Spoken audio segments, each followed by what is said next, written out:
తయారైన తర్వాత అతన్ని అంబులెన్స్లో ఎక్కించి మేము వెళ్ళాము. ఇంటికి వెళ్ళిన తర్వాత పేపర్లు వేసాము. 3 రోజుల తర్వాత అతను చచ్చిపోయినాడు. 3 రోజులు హాస్పిటల్లో ఉన్నాడు. వాళ్ళందరికీ తెలియపరిచారు. ఆ గవర్నమెంట్ హాస్పిటల్ సుమోహం తీసుకుపోయింది. అక్కడ 3 రోజుల తర్వాత అతను చచ్చిపోయాడు. ఎవరు ఏంటంటే మాకు అక్కడ అక్కడు మా సభ్యుడు వాళ్ళు ఉన్నారు కదా, వాళ్ళకి నేను ఫోన్ చేసి కనుక్కున్నప్పుడు వాళ్ళు అన్నారు, అతను మంచి సౌండ్ పార్టీ, ఈ పొలాలకు మందులు ఇస్తూ ఉంటారు, నోట్లు ఇన్ని నోట్లు ఉన్నాయండి దగ్గర బ్యాగులు అని రాసుకొని పంట పడినాక పొగాకు మిర్చి అవి తర్వాత తీసుకునేవారు. ఆ విధంగా అతను పడిపోతే మరి మనకెందుకు, నేను పోయే మార్గం ఒకటి కదా, నేను కూడా వదిలేసి వెళ్ళవచ్చు కదా. వెళ్ళప్పుడు దేవుడు ఎవరినొకరు పంపిస్తాడు ఆయన. కానీ అతన్ని ఎక్కడికి వెళ్ళాలంటే గవర్నమెంట్ హాస్పిటల్కి వెళ్ళాలి. 2 రోజుల తర్వాత తెలిసిందంట వాళ్ళకి.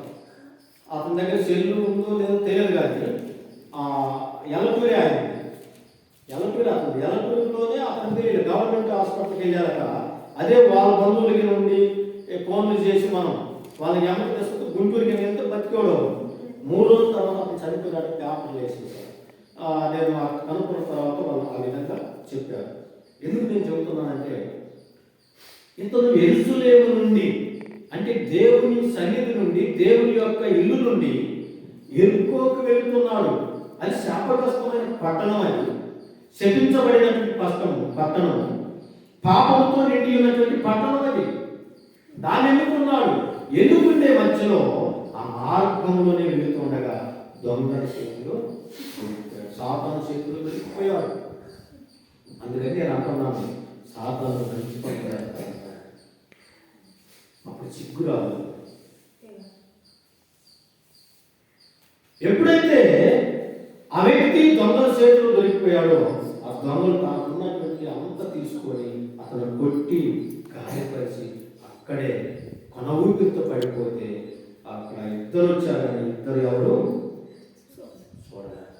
కానీ నువ్వు నేను కలిగిన దేవుడు, నీ కొరకు నా కొరకు ప్రాణం పెట్టిన దేవుడు, నీ కొరకు నిన్ను ప్రేమించిన దేవుడు ఆ మార్గంగా వస్తున్నాడు. ఎలా వస్తున్నాడు?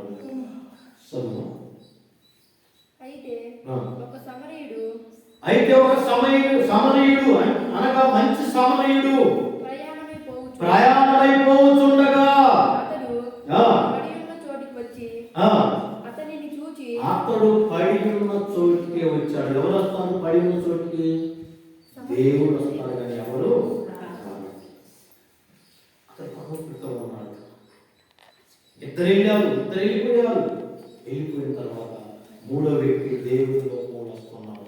మంచి సమరయుడు వస్తున్నాడు. మంచి సమరయుడు వచ్చి అతనికి ఏం పని అండి? ఇతను బాగు చేయడానికి. అతనికి ఏం పని అండి? అతను చూడటానికి. అయితే అక్కడికి వచ్చి అతనిని చూసి జారి పడ్డాడు. చూశాడంట, వచ్చాడంట, చూశాడు, జారి పడ్డాడు. దగ్గరికి పోయి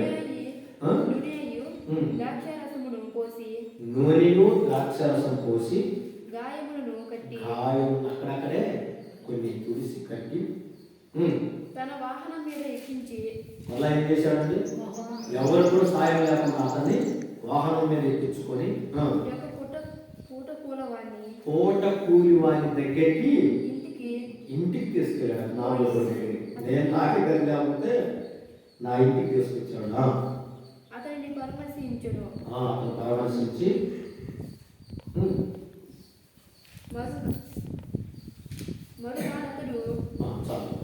ఒక పూట కూలి వానికి అప్పచెప్పాడు. కొంత వైద్యం చేయాలా, కొంత బాగు చేయాలా, మరలా వచ్చి నువ్వు ఎంతైతే ఖర్చు పెట్టాలి, ఎంతైతే చూస్తావు అంతా నీకు చెల్లిస్తాను. ఏమన్నాడు? ఇతను చేసిన తప్పు చెల్లించాడా? గాయం ఉన్నాడా? గాయం కట్టాడా? నూనె రాశాడా? ద్రాక్షారసం రాశాడా? అన్ని చేసి తన వాహనం మీద ఎక్కించుకున్నాడా? తర్వాత పూట కూలి వానికి ఈ పూటలకి అప్పచెప్పాడు. ఇతను బాగు చేయండి, అతను పరిశీలన చేయండి, మరలా నేను 2-3 రోజులకు వస్తాను. అలా ఉంటే మనుషులు ఈ రోజుల్లో మనుషులు చావండి. మన బస్సులు కాలిపోయిందంటే, బస్సులో 20 మంది చచ్చిపోయారంటే, ఉన్న బైక్ని పక్కన తీయలేక అతను పక్కన పడి ఉన్న చచ్చిపోయాడు ఒక మనిషి. చంద్రంలో బైక్ ఉంది, ఒక్కడ మనసు కలిగి మానవత్వం కలిగి ఆగి ఆ బయట కాకుండా చచ్చిపోయిన వాడు వాడు మంచివాడు కాదు, చెడ్డోడే, తాగాడు, వాడి కర్మ వాడు ఆరంభించాడు. ఆ బయట పక్కన పడేస్తే 20 మంది చదవాలి కదండి, 20 మంది సచ్చిపోతే అర్థం కాదు కదా. దేవుని కలిగిన మనకి ఆ దయ కలిగి మనకు లేకపోయినా మనకి ఇబ్బందులు ఉన్నా అవతల వాడి ఇబ్బందిని చూస్తాము. మన పూర్తికి లేకపోయినా అవతల వాడు పూర్తికి లేదని చూస్తాం. ప్రేమ కలిగిన నీవు, దేవుని కలిగిన నీవు అలాంటి ప్రయత్నం మనం చేయాలి.